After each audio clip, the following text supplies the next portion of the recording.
नमस्कार, live cities के night bulletin दिन भर बिहार में आपका स्वागत है। खबरों की शुरुआत करेंगे, लेकिन उससे पहले एक नजर डालते हैं आज की सुर्खियों पर। सीएम नीतीश अपने पिता को याद कर हुए भावुक। स्मार्ट मीटर से लोग परेशान, राबड़ी देवी का आरोप। कांग्रेस के बाद लालू प्रसाद ने ईवीएम पर उठाया सवाल। रामेश्वर महतो ने छोड़ा जेडीयू, देवेश चंद्र पर गंभीर आरोप। निर्मला सीतारमण 2 दिवसीय दौरे पर पहुंची बिहार। स्मार्ट मीटर पर विपक्ष ने सदन में किया जोरदार हंगामा। 1.5 लाख शिक्षक अभ्यर्थियों की काउंसलिंग डेट जारी। हरियाणा में मारा गया बिहार का कुख्यात सरोज राय।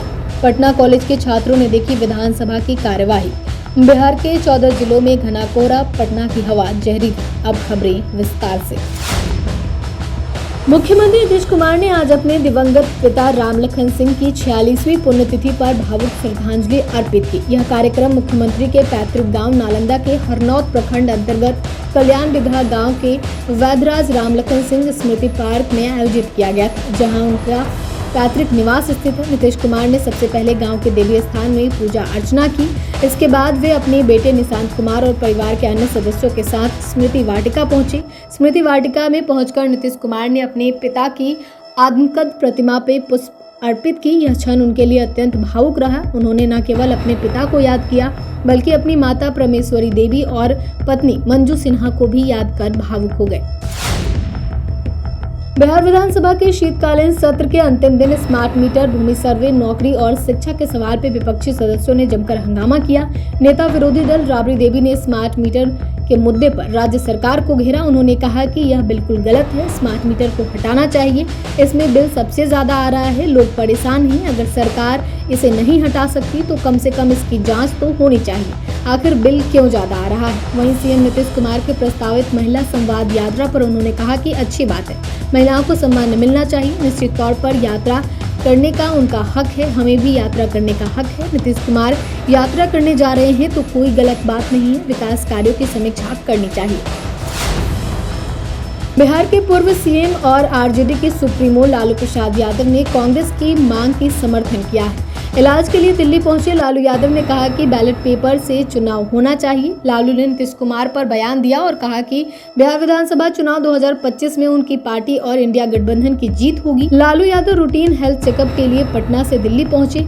दिल्ली पहुंचते ही लालू यादव ने कहा कि बिहार में होने वाले आगामी विधानसभा चुनाव में उनकी पार्टी और उनका गठबंधन जीतकर बहुमत हासिल करेगा। एक सवाल के जवाब में लालू ने कहा कि नीतीश कुमार को जनता ने कई बार देख लिया है, अब उन्हें आने वाले चुनाव में हमारी पार्टी के जिताने की बारी है। लालू यादव ने ईवीएम से चुनाव कराने का भी विरोध किया। उन्होंने कहा कि बैलेट पेपर से चुनाव होना चाहिए।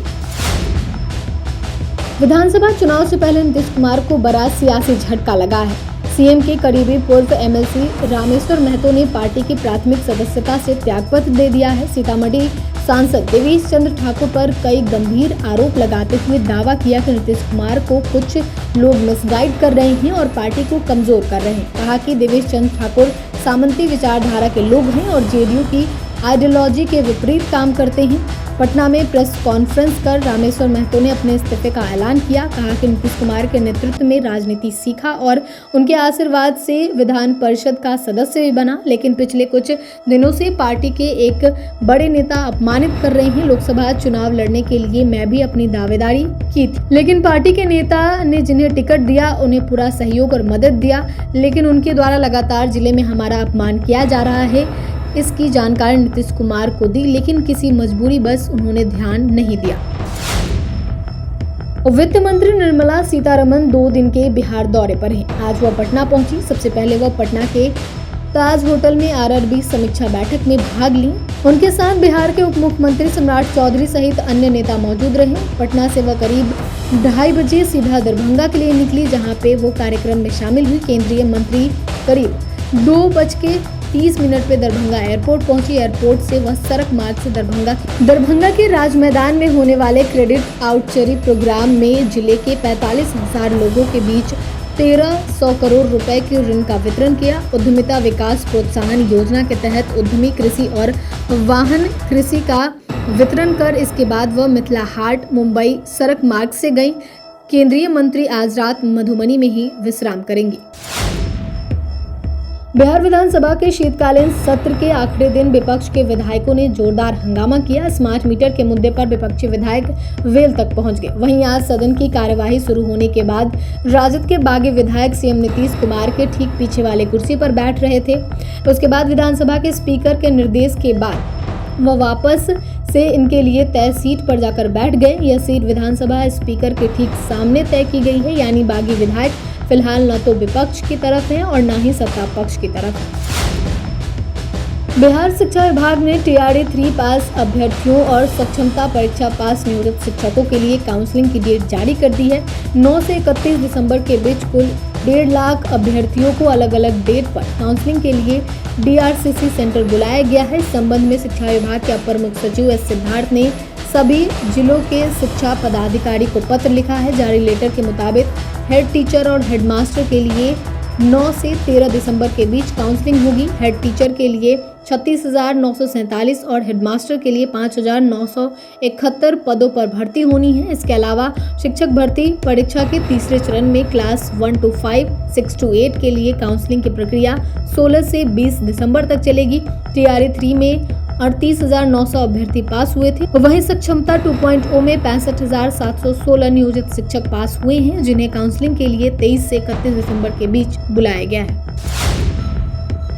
बिहार का कुख्यात 26 साल का गैंगस्टर सरोज राय हरियाणा में मारा गया। हरियाणा के गुरुग्राम में बाढ़ गुजर पुलिस चौकी थाने में आज सुबह 4 बजे एनकाउंटर में बिहार SDF और हरियाणा पुलिस के ज्वाइंट ऑपरेशन से ढेर हो गया। बिहार STF को सरोज के हरियाणा में छिपे होने की सूचना मिली थी, जिसके बाद गुरुग्राम क्राइम ब्रांच की टीम के साथ मिलकर कार्रवाई की गई। इस मुठभेड़ में SDF के एक जवान को भी गोली लगी है, उनका इलाज चल रहा है। सरोज राय सीतामढ़ी का 2 लाख का इनामी अपराधी था। सरोज राय पर 30 आपराधिक मामले दर्ज हैं। इसके बाद से पुलिस उसकी तलाश कर रही थी। सरोज राय की जानकारी देने वाले को बिहार पुलिस की ओर से 2 लाख रुपए का इनाम देने की घोषणा की गई थी। बिहार विधानसभा में आज आखिरी दिन सदन की कार्यवाही के दौरान पटना कॉलेज के स्टूडेंट पहुंचे। सदन की कार्यवाही देखने के लिए आए हुए थे। उन्होंने सदन की कार्यवाही को देखा और समझा। विधानसभा स्पीकर नंदकिशोर यादव ने इन स्टूडेंट्स के साथ ग्रुप फोटोग्राफी भी करवाई। स्टूडेंट के चेहरे पर खुशी झलक रही थी। शीतकालीन सत्र के अंतिम दिन बच्चों ने सदन की कार्यवाही देखी। कॉलेज के स्टूडेंट सदन के अंदर शोर देखकर हैरान हो गए। उन्होंने कहा कि लोकतंत्र का संचालन जहां से होता है वहां इस तरीके का माहौल है। शोर पर छात्रों ने बताया कि प्रश्नकाल के दौरान प्रश्न पूछे गए थे, सरकार की ओर से जवाब दिया गया। नाराज विपक्ष ने शोर किया। सरकार विपक्ष के सवालों का जवाब दे रहा था। इसके बाद सदन स्थगित कर दिया गया।